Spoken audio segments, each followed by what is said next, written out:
Breaking news in Lancaster County tonight. A school bus involved in a serious crash. Here, a live look from Chopper 9, and you can see the carnage.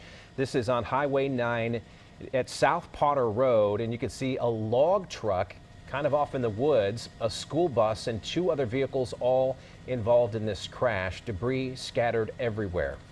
Our South Carolina reporter Greg Suskin is live out at that scene. Greg? And Greg, you learned that no children on the bus were seriously injured, and everyone's thankful for that.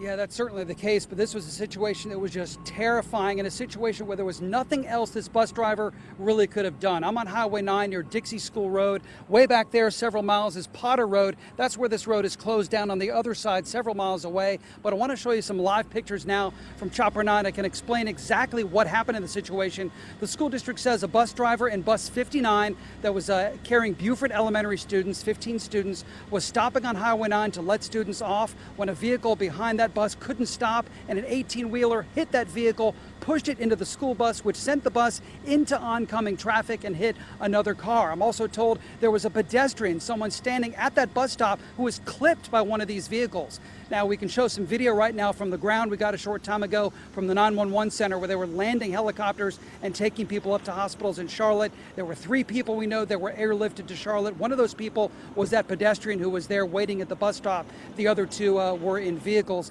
Now, a short time ago, we talked to a man who'd been sitting here waiting on the side of the road for them to reopen Highway 9. He was just frustrated at how this is another example of someone not paying attention. I don't know why people don't pay attention. Really. I mean, a school bus has lights, and if they were stopped to drop somebody off or discharge or pick up somebody, obviously the lights were on.